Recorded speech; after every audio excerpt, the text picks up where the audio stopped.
بسم اللہ الرحمن الرحیم۔ السلام علیکم ورحمۃ اللہ وبرکاتہ۔ ناظرین اکرام، اللہ تعالیٰ نے قرآن کریم میں یتیموں کے سرپرستوں کو خطاب کیا کہ جب یتیم بالغ ہو جائیں تو ان کے اموال ان کو دے دیے جائیں۔ اس سے پہلے یتیم کا ولی اس کا اچھا مال رکھ لیتا تھا اور اپنا خراب مال اس کو دے دیتا تھا۔ اللہ تعالیٰ نے ان کو اس سے منع کیا ہے۔ اللہ تعالیٰ یتیموں کے ولیوں کو حکم دیتا ہے کہ جب یتیم بلوغت اور سمجھداری کو پہنچ جائیں تو ان کے جو مال تمہارے پاس ہیں انہیں سونپ دو، پورے بغیر کمی اور خیانت کے ان کے حوالے کرو۔ اپنے مالوں کے ساتھ ملا کر گڑ مٹ کر کے کھا جانے کی نیت نہ رکھو۔ ہلا رزق جب اللہ رحیم تمہیں دے رہا ہے پھر حرام کی طرف کیوں منہ اٹھاؤ؟ تقدیر کی روزی مل کر ہی رہے گی۔ اپنے حلال مال چھوڑ کر لوگوں کے مالوں کو جو تم پر حرام ہے نہ لو۔ دبلا پتلا جانور دے کر موٹا تازہ نہ لو۔ بوٹی دے کر بکرے کی فکر نہ کرو۔ ردی دے کر اچھے کی اور کھوٹا دے کر کھرے کی نیت نہ رکھو۔ پہلے لوگ ایسا کر لیا کرتے تھے کہ یتیموں کی بکریوں کے ریوڑ میں سے عمدہ بکری لے لی اور اپنی دبلی پتلی بکری دے کر گنتی پوری کر دی۔ کھوٹا درم اس کے مال میں ڈال کر کھرا نکال لیا اور پھر سمجھ لیا کہ ہم نے تو بکری کے بدلے بکری اور درم کے بدلے درم لیا ہے۔ ان کے مالوں میں اپنا مال غلط ملت کر کے پھر یہ ہیلا کر کے کہ اب امتیاز کیا ہے ان کے مال تلف نہ کرو، یہ بڑا گناہ ہے۔ غطفان کا ایک شخص تھا جس کے بارے میں قرآن کریم کی سورہ نساء کی آیت نازل ہوئی۔ اس کے پاس اس کے یتیم بھتیجے کا بہت سارا مال تھا۔ جب یتیم بالغ ہوا تو اس نے اپنا مال طلب کیا۔ اس کے چچا نے اس کو منع کیا۔ نبی کریم صلی اللہ علیہ وآلہ وسلم نے اس شخص کے سامنے اس آیت کی تلاوت کی، یعنی اور یتیموں کا مال ان کو دے دو اور پاک اور حلال چیز کے بدلے ناپاک اور حرام چیز نہ لو، اور اپنے مالوں کے ساتھ ان کے مال ملا کر کھا نہ جاؤ، بے شک یہ بہت بڑا گناہ ہے۔ اس شخص نے کہا، ہم اللہ اور اس کے رسول کی اطاعت کرتے ہیں اور بہت بڑے گناہ سے اللہ کی پناہ میں آتے ہیں۔ اس نے اپنے بھتیجے کو مال دے دیا۔ اس جوان نے اس مال کو اللہ کی راہ میں خرچ کر دیا۔ حضرت ابو طلحہ رضی اللہ تعالیٰ عنہ سے مروی ہے کہ تمہاری پرورش میں کوئی یتیم لڑکی ہو اور تم اس سے نکاح کرنا چاہتے ہو، لیکن چونکہ اس کا کوئی اور نہیں اس لیے تم ایسا نہ کرو کہ مہر اور حقوق میں کمی کر کے اس سے اپنے گھر ڈال لو، اس سے باز رہو، اور عورتیں بہت ہیں جس سے چاہو نکاح کر لو۔ حضرت ابو ہریرہ رضی اللہ تعالیٰ عنہ بیان کرتے ہیں کہ رسول اللہ صلی اللہ علیہ وآلہ وسلم نے فرمایا، 7 ہلاک کرنے والی چیزوں سے بچو۔ عرض کیا گیا، یا رسول اللہ وہ کیا کیا ہیں؟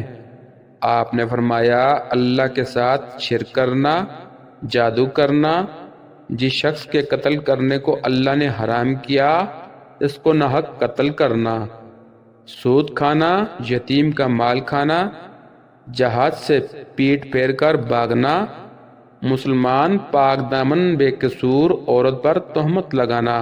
ایک اور حدیث میں حضرت ابو ہریرہ رضی اللہ تعالیٰ عنہ بیان کرتے ہیں کہ رسول اللہ صلی اللہ علیہ وآلہ وسلم نے فرمایا، مسلمانوں کا سب سے اچھا گھر وہ ہے جس میں یتیم کے ساتھ اچھا سلوک کیا جائے، اور سب سے برا گھر وہ ہے جس میں یتیم کے ساتھ بدسلوکی کی جائے۔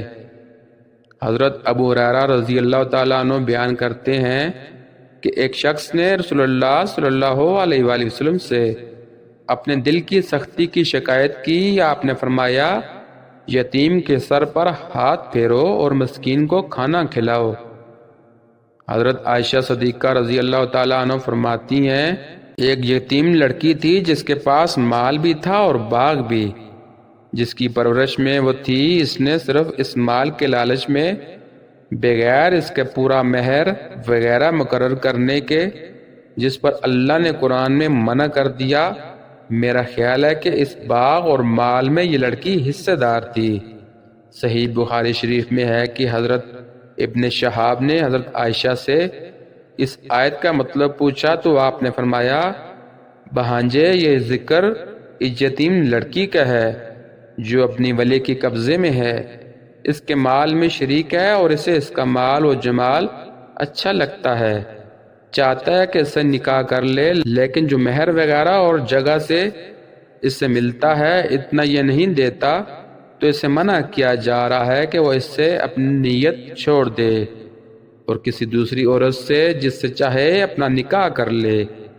پھر اس کے بعد لوگوں نے رسول اللہ صلی اللہ علیہ وآلہ وسلم سے اس کی بابت دریافت کیا۔ وہاں فرمایا کہ جب یتیم لڑکی کم مال والی اور کم جمال والی ہوتی ہے اس وقت تو اس کے ولی اس سے بے رغبتی کرتے ہیں، پھر کوئی وجہ نہیں کہ مال و جمال پر مائل ہو کر اس کے پورے حقوق ادا نہ کر کے اس سے اپنا نکاح کر لیں۔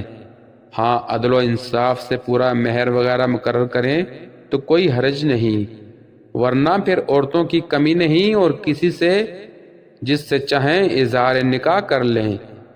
دو عورتیں اپنے نکاح میں رکھیں، اگر چاہیں تین رکھیں، اگر چاہیں چار، لیکن مرد کو ایک وقت میں 4 سے زیادہ بیویوں کا جمع کرنا منع ہے، سوائے رسول اللہ صلی اللہ علیہ وآلہ وسلم کے۔ کسی کے لیے 4 سے زیادہ بیویوں کا بے وقت جمع کرنا جائز نہیں، اسی پر علماء اکرام کا اجماع ہے۔